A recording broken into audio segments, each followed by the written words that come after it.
Hello everyone and welcome back to yet another video. Today we're gonna talk about deep links in Android applications. And we are going to both implement deep links and we are going to create our own Android application using deep links. And then we are going to exploit them. So if you're only interested in the exploitation part, you can go ahead and skip to the exploitation part down below. I'm going to have it segmented the whole video, so you can just go ahead and skip to the exploitation part.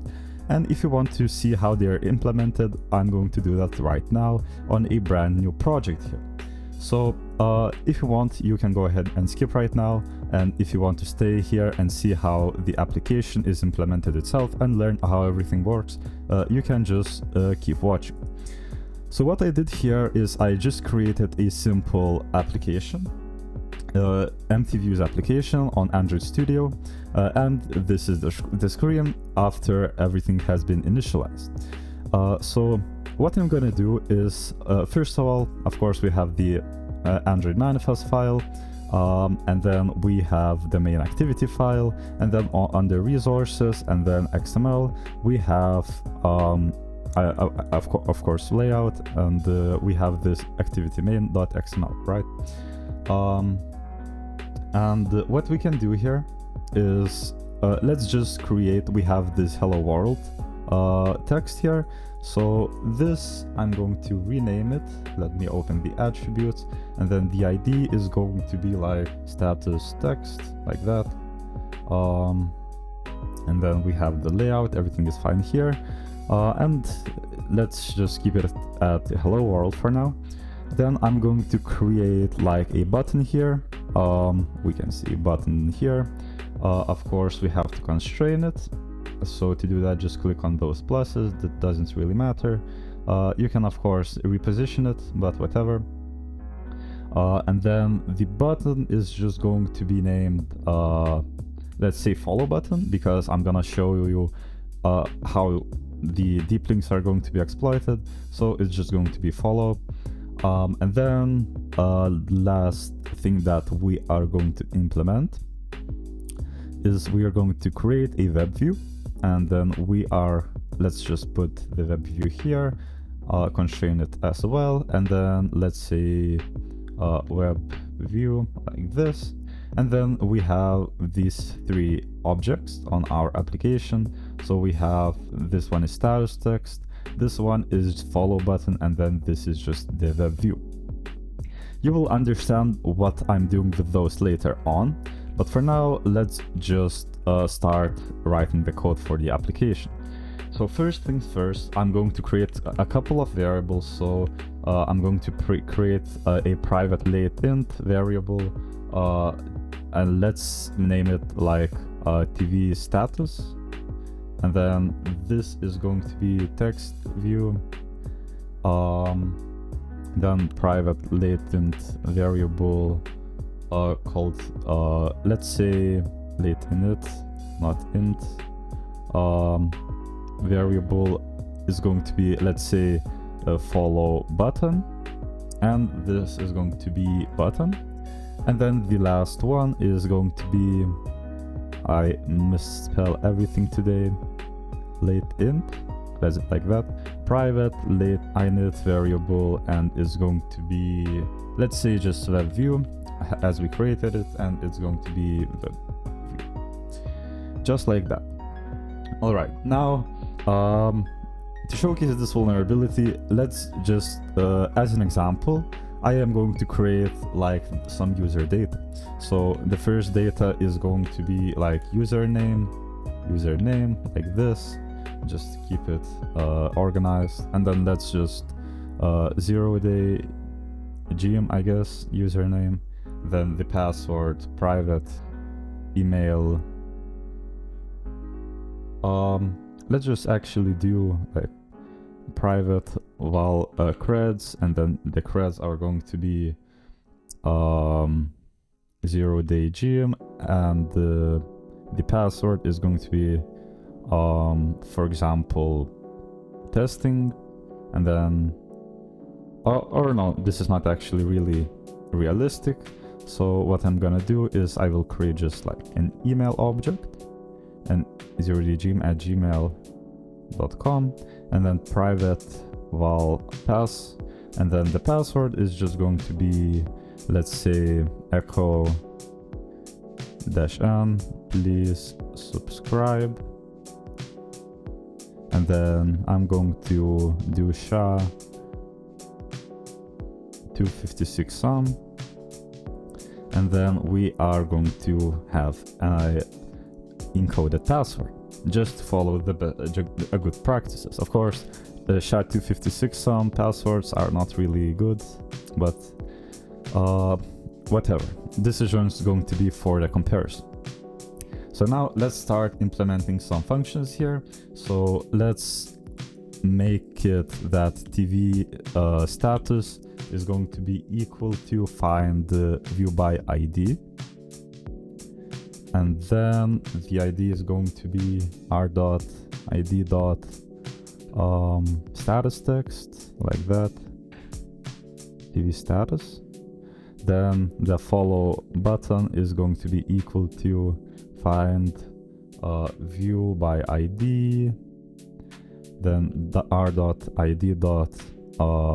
I named it follow, like this, and then webView is going to be equal, of course, to find view by ID, and then r.id is going to be webView, like this. And great, so now we initialize all of those buttons and everything here. So we found them in activity main.xml file. So right now we don't really have anything much here. So I'm trying to think how may I implement this application.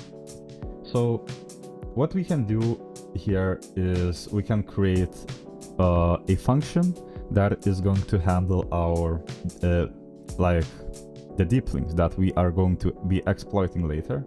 But before, of course, before implementing the deep links, we have to declare them in Android manifest. So to do that, we can go to this main activity that we have here. I'm not really sure why is it red. Class reference in the manifest was not found in the project or the library stable info.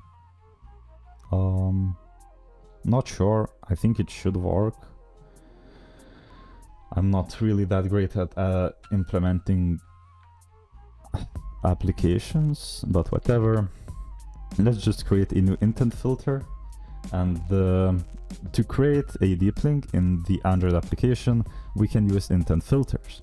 And to do that, we can just create a new, let's say, action, and then Android.name is going to be view Android intent action view, like this, like that. And then another action that we are going to create is going to be I think we have to do default, wait, default, oh, or is it category? Category is going to be, yeah, like that. And then the last thing is, let me think. I think we want another category, and then that category is going to be browsable. So we are going to make our deep link browsable. And then the most important thing is we have to define our deep link scheme. So data, and then scheme is going to be, let's do like 0 day, just to keep it simple. And here we go. So now we have implemented our deep link, and basically what it is saying is we are implementing our own protocol by which we can access the application. So let's see, can I zoom in maybe a little bit here? I don't think so. Yeah. So just to make it clear, let's say we have a URL, https zerodagm.com. I don't have this domain, but this is just for example. So as we all know, HTTPS is a protocol, and then : / and then we have the website. But what we did here is we defined our own scheme, and that scheme is 0day, and then : / and then we can put in our host name.com here. And basically what will it do is, if we open a link which scheme is 0day, we are going to be redirected to our application. And if we have something created to handle this URL here, then we are going to be able to perform certain actions on the application. So I hope this is clear. And one more thing that we will have to do is we are going to define permission. Just use as permission, and then we need network permission, access, or is it internet? Android permission.internet, like this. So now we have a permission for internet, and then I think we just have to end it like this.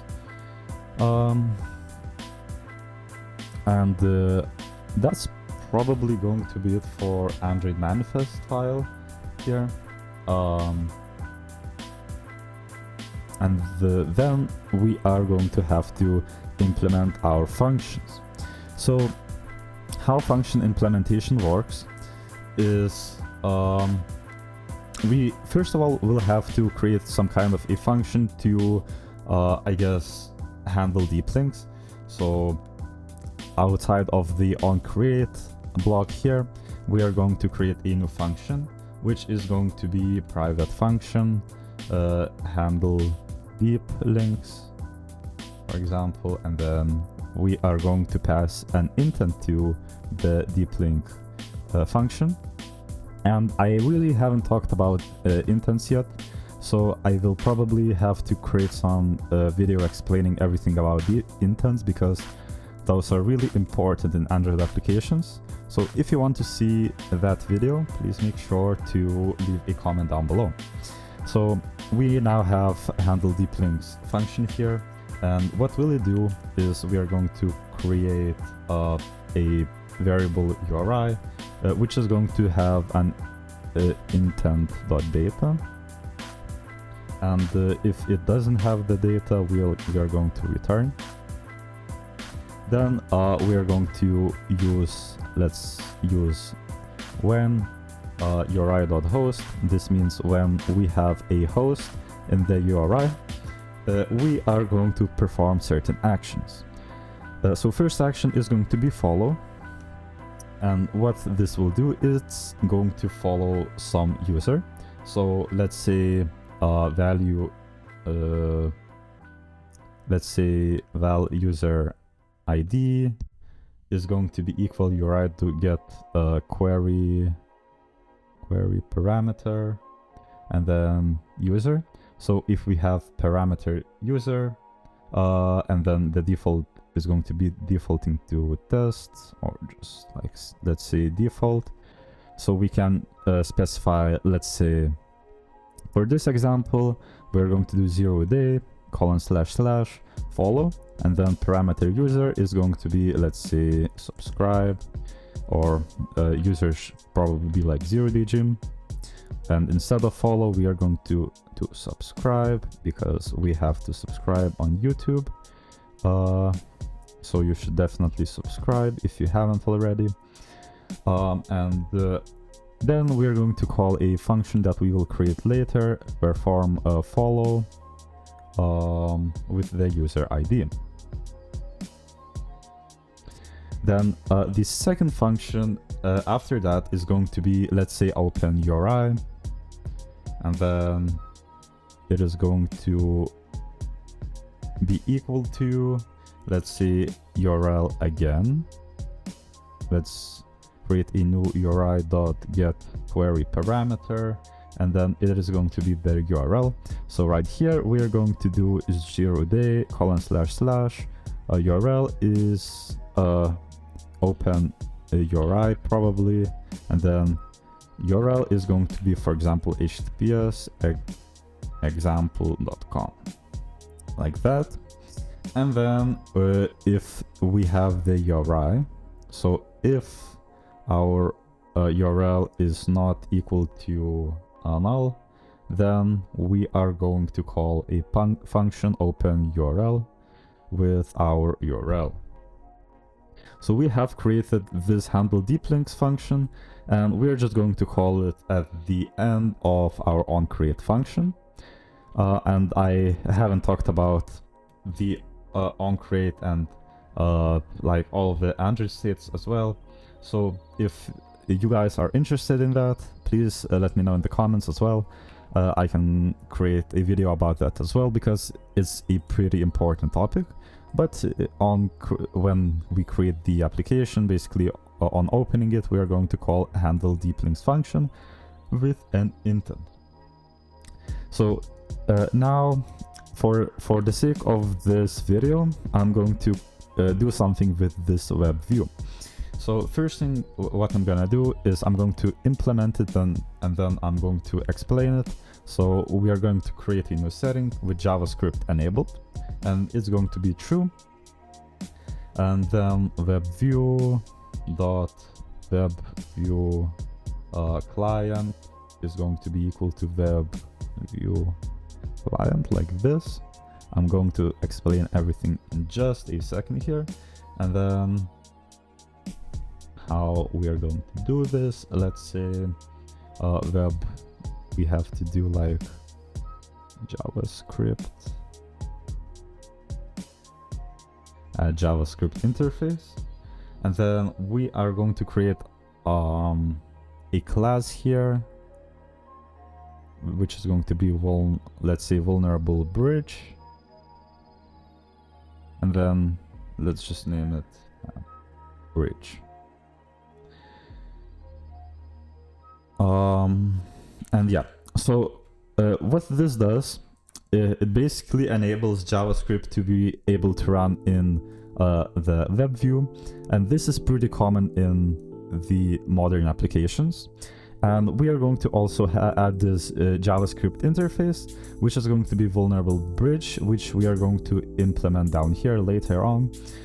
And what it will basically do, it will expose a couple of JavaScript functions just to showcase how vulnerable sites act, how we can exploit websites when we have a vulnerable bridge which exposes some JavaScript functions here, and how we can basically just do everything with it. So let's just implement the vulnerable bridge, and let's say in our class vuln bridge, like this, and then it is going to have a JavaScript interface, and it is going to have only one function. Let's say function get info, and the function is going to return a triple, and the triple is going to be a string, and string.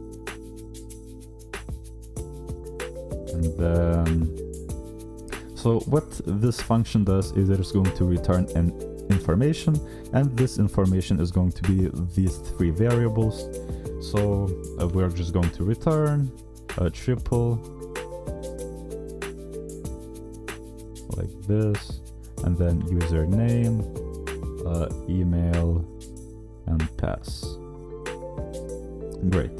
So all this class vulnerable bridge does, it is exposing a function here that our JavaScript can call on the application, and all it does, it gets the user info, and it just basically returns the user info.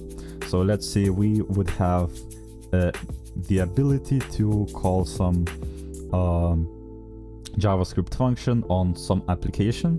So if we would be able to add our like attacker controlled URL, we would be able to call this function and retrieve user data, but we are going to exploit that later. So right now let's just do button follow. Let's start with the follow button, and then let's do set on click listener like this, and then we are going to call a function perform follow.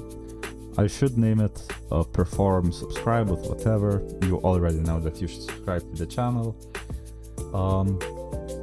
And after the vulnerable bridge, we have some functions to implement: perform follow, openUrl, and then we also have to create some kind of a function to for the intents. So let's do override function on a new intent like that, and then I don't really remember super dot on new intent handle deep links intent like that. I think it should work. I think we need something like that, like this to, I think at least. And then we will need a private fun perform follow. This is going to have the user ID that we pass in here. User ID. I don't really remember how to do this, I'm sorry. Let's see, default. So user ID is going to be default, or we're just going to leave it as an empty string here. And then we are going to set a text on the TV status. TV status dot text. Let's say you are now subscribed to user ID like this, and then we are also, I should probably also create some kind of like a toast dot make a text followed user ID.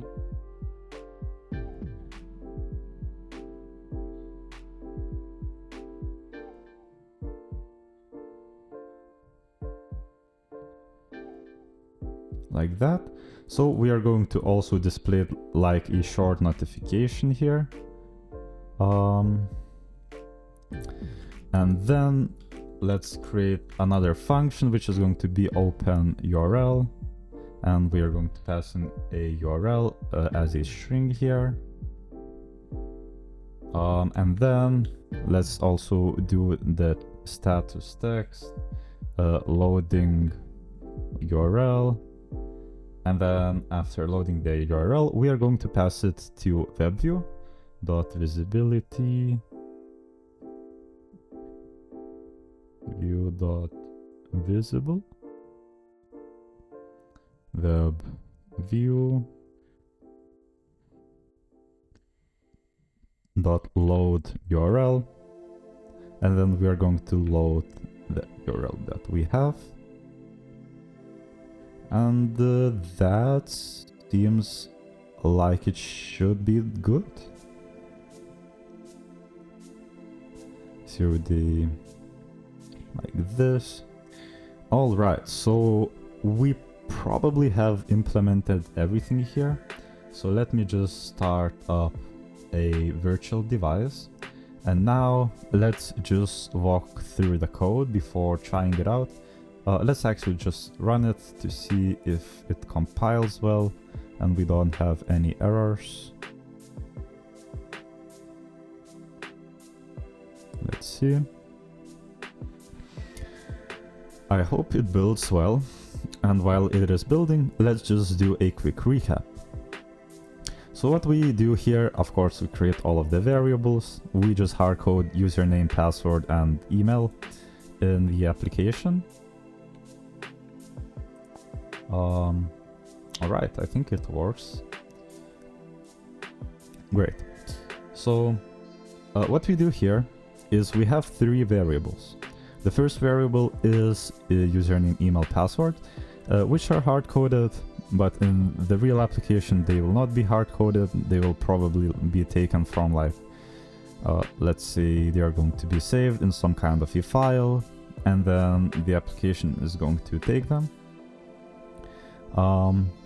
Or, for example, from like Firebase or something like that. Not really sure. It really depends on the application. But this is just for an example. We have username, email, and password. Then on create of the application, we create these 3 things. So TV status is this thing. You're subscribed to empty because we don't have anything here, and we default to empty string. Follow button. This is the follow button. I should probably name it follow button, but whatever. And then webView is down here. We don't really see it right now, but we will see it later. We enable JavaScript on the webView, and then we add a new JavaScript interface with the class vulnerable bridge. And then the vulnerable bridge class exposes a function which is getInfo, and we are just returning the user information in this function, just to showcase how everything works. Then we have the follow button, and when we click on the follow button, we perform follow action, and then we pass in the user ID. In this case, we don't really have anything, and we don't have a way to create a we don't really have a way to pass the user ID to the follow button.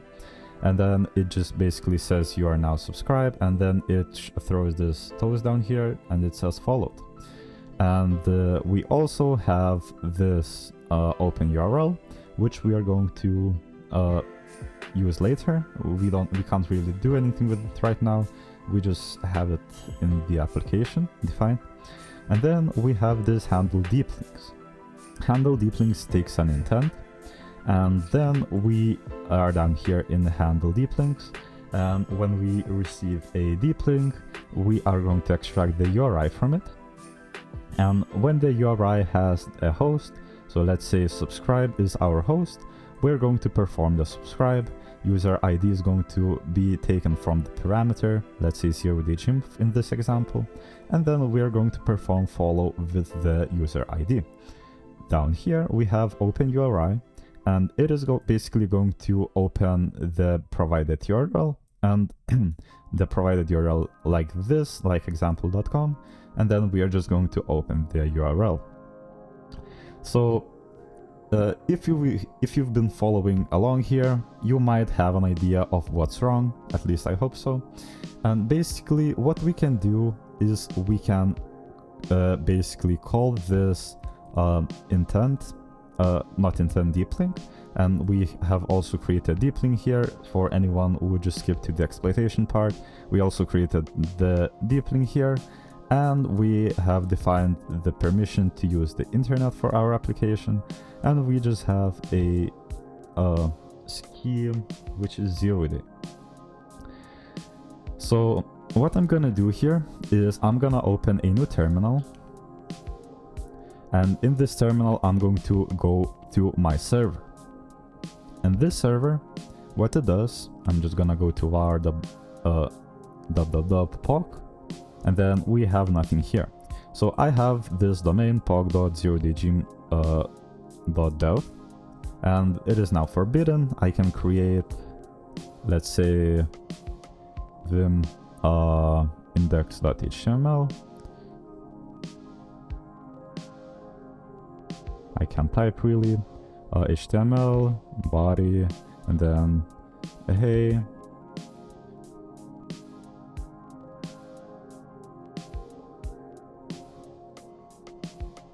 and if we go to index.html, we can just create pages here, and it has SSL cert because it's HTTPS. So we can basically create a proof of concept for this application using my server here. So let's create a new file called redirect.html. And why is it hanging? And in the redirect, let's create HTML body like this, and then let's do a script document.location.href, and then we are going to redirect user to a URL.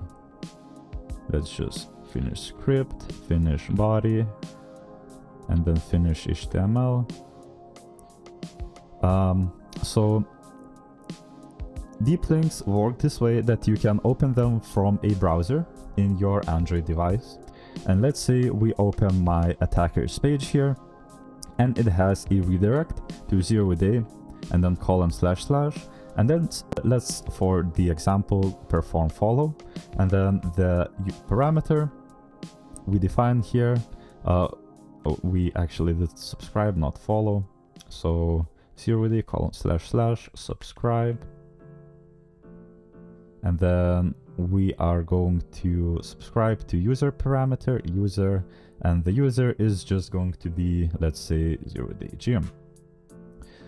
So the way this vulnerability works is that the application doesn't actually check the deep links, and we do not have any checks here. For example, do we have like a CSRF token or something like that? So basically for this subscribe thing, we can subscribe to any user on the application without actually having any CSRF or without like having any checks here, and we can basically bypass CSRF. Let's say on the application we would have something like where can I type here? Let's say we would have https 0daygm.com/follow, and then the user is, for example, 0daygm. But we would also have in the header, let's say headers, and then we would have some sort of a xcsrf token, just as an example, and then the token is going to be like a long hash, right? Basically, we do not have the ability to predict this token, and it would change every time for each user.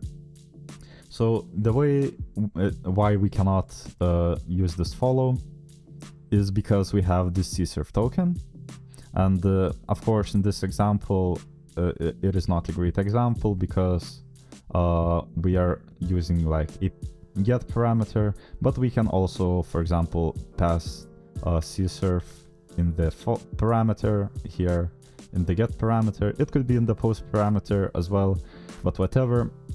And basically we cannot predict the CSRF token, but because of the way the Android application handles things, we don't really need any way of performing CSRF checks, and we can just perform the subscribe function here, the subscribe action, I guess, on the application.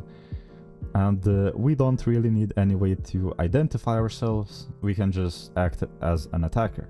So let's say this is the victim's device, and then let's go to poc.0daygm.dev/redirect.html, and then we are going to open this, and then it says continue to deep links YouTube, and this site wants you to open deep links YouTube app, and then if we click on continue, we are actually going to follow 0daygm as we intended by attacking the application.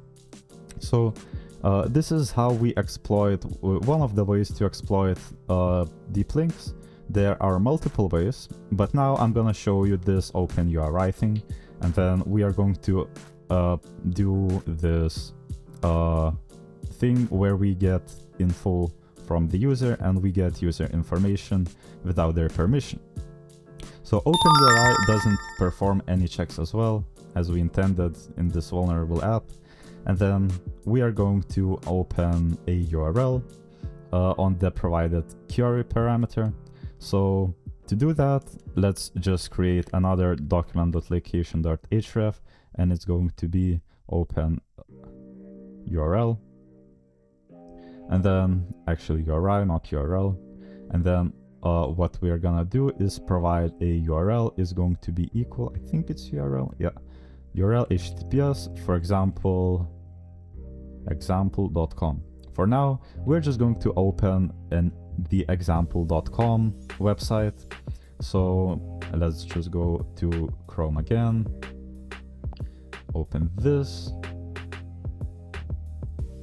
and then walk.0dgym.dev redirect, and then open deep links, and then we are loading this example.domain here. So this vulnerability is quite dangerous itself. We can load any arbitrary domain on our application, and we can perform several actions here on the application, and it's actually already pretty bad. But now what we can also do after opening the URL, we can also call this function getInfo, which is going to get the user info, and we can just retrieve user information and call like the arbitrary function here, which we should not be able to call. And this could go as far as getting a RC from the application via deep links if the application exposes some dangerous functions that can enable an attacker to perform RC here. So this can be incredibly dangerous. But what we are going to do here is we are going to open a URI, and the URI is going to be poc.0dgym.dev / and then let's say let's do malicious.html.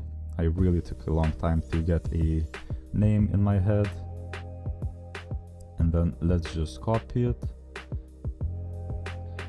and then let's open another malicious.html here, and then let's create HTML body and then script.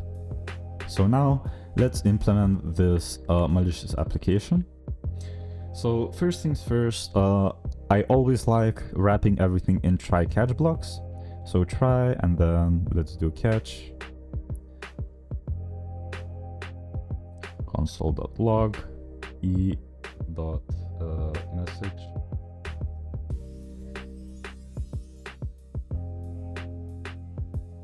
This should work.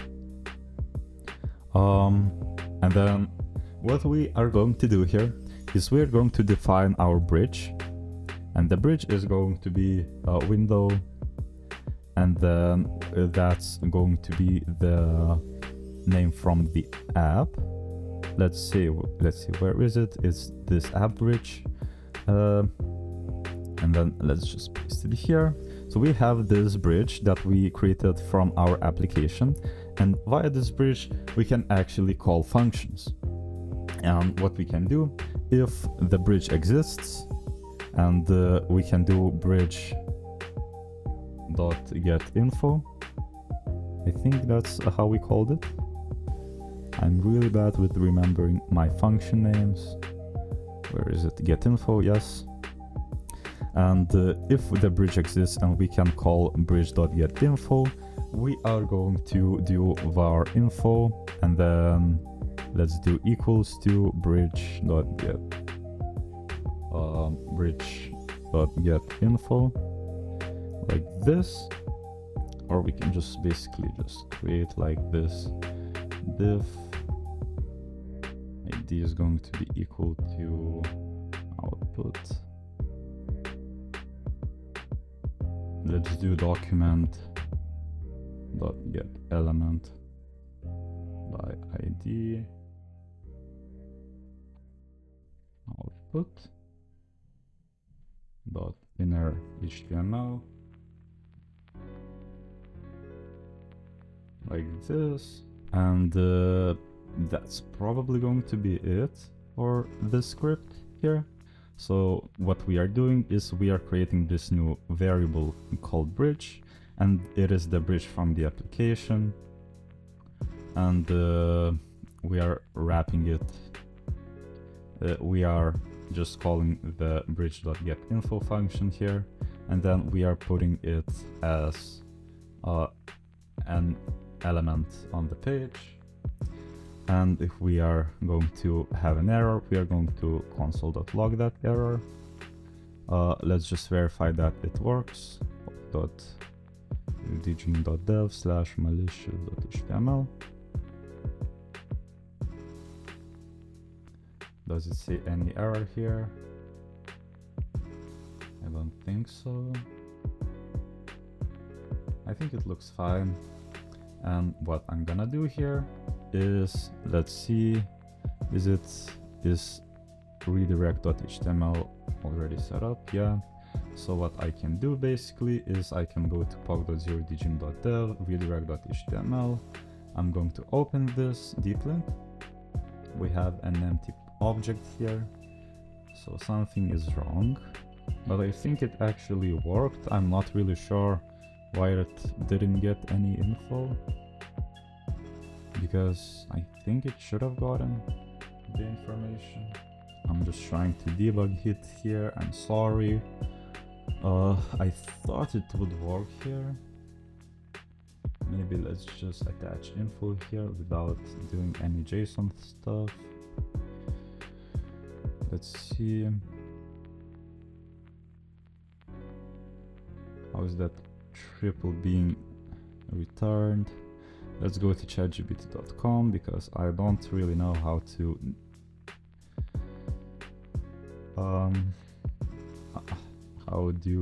how to render this in HTML. Cannot render triple directly in HTML. You must convert it to something that HTML understands, like JSON. I guess let's just do this ChatGPT suggested because it looks like it's a easier solution.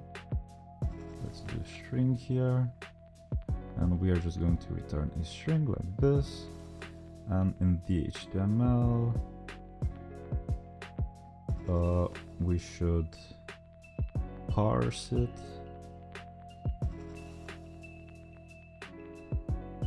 I guess we can just return it like this. Now it should work. So let's try opening this again. I think we can do it in some kind of a way. We should rebuild the application. I think we can do it in some kind of a way, but I'm not really sure how to do it, and we are running out of time here. But as we can see, we got the user data and we called a malicious function on the application. This is just a couple of ways to exploit deep links in Android apps. Of course, there are more, and it depends on the situation that you're in, on what could be the impact and how you could exploit them.